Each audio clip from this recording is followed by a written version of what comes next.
Got some good news stories for you now. Almost a month to the day ago, we had a story on the shortage of workers during planting, facing many cropping growers in areas around the country. The crunch was particularly bad, mainly in the Macquarie Valley area, where they had cotton coming off and grain going in around the same time. Good news, one person called me after the show to answer that call and get to work. And, well, Gary Evans can join me now on the Country Hour. Gary, tell me what happened when you heard that story. Well, I'm a self-funded retiree at the moment, and hearing the story, I thought, I could do a few extra dollars in my pocket. And I've been a tractor driver and a machine operator, and so the penny dropped, so to speak.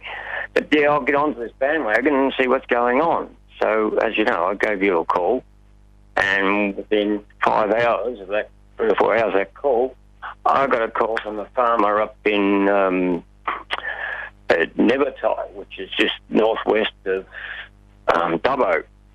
And he asked me, when can I start? And I said, now. He says, I like you already. And long story short, I headed off on Saturday, on the Saturday after that.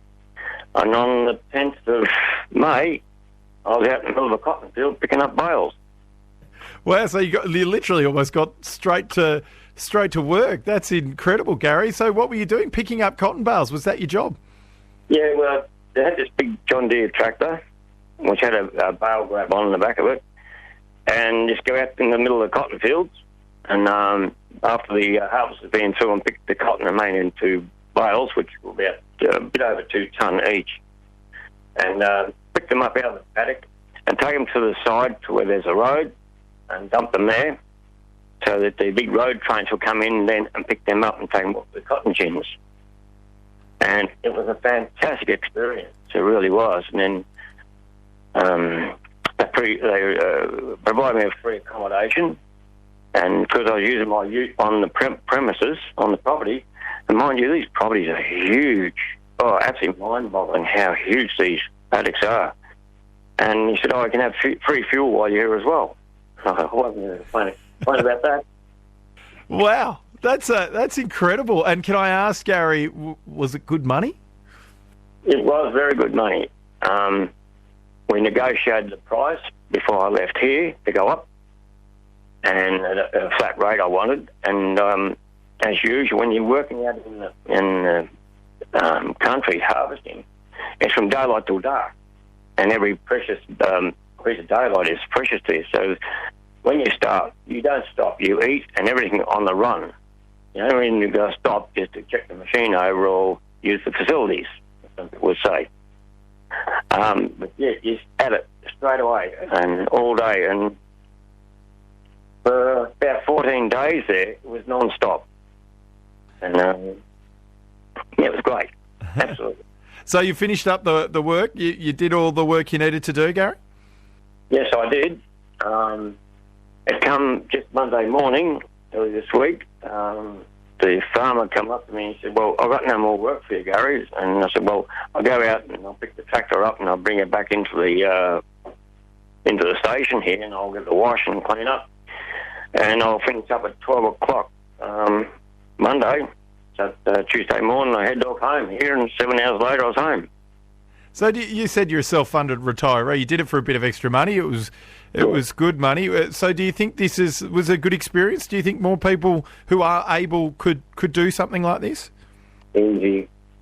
Just do what the farmer asks you to do, and have an open mind of what he wants. He's invited me to come back up in November for the grain harvest. Oh, so you're going to do it again?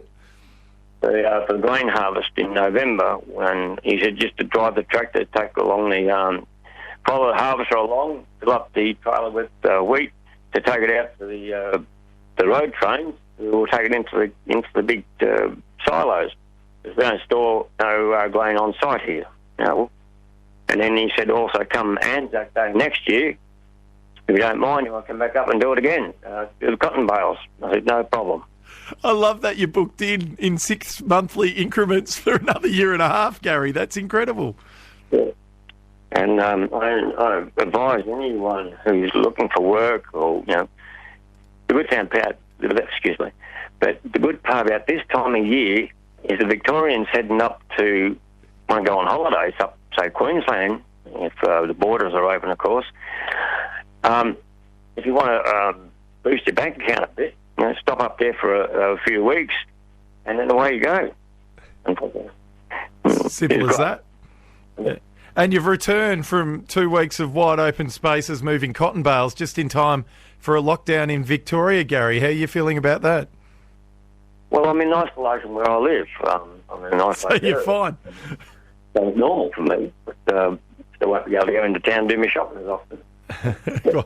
Oh, Gary, it's been great to talk to you. Thank you so much for joining us, and thank you for ringing us after the program just to see if you could help out. It was a little phone tree to find you a job, but as you said, it happened quite quickly, didn't it? It did, Warwick, and thank you for your production to bring this story to light, and it's great. More people should hear it. Much. Oh, Gary, good to talk to you. See you, mate. Yes, sir, mate. Cheers. That's Gary Evans, who went and pushed cotton bales around for a few weeks at a really busy time of year when they couldn't get workers in the Macquarie Valley. So northwest of Dubbo actually was where he ended up. Just an incredible story and an amazing attitude from Gary as well. And he literally did. He rang the country out after hearing a story and said, I'll go work for them. And it happened. Doesn't happen a lot in response sometimes to our stories that you hear an immediate reaction like that. So amazing to hear from Gary.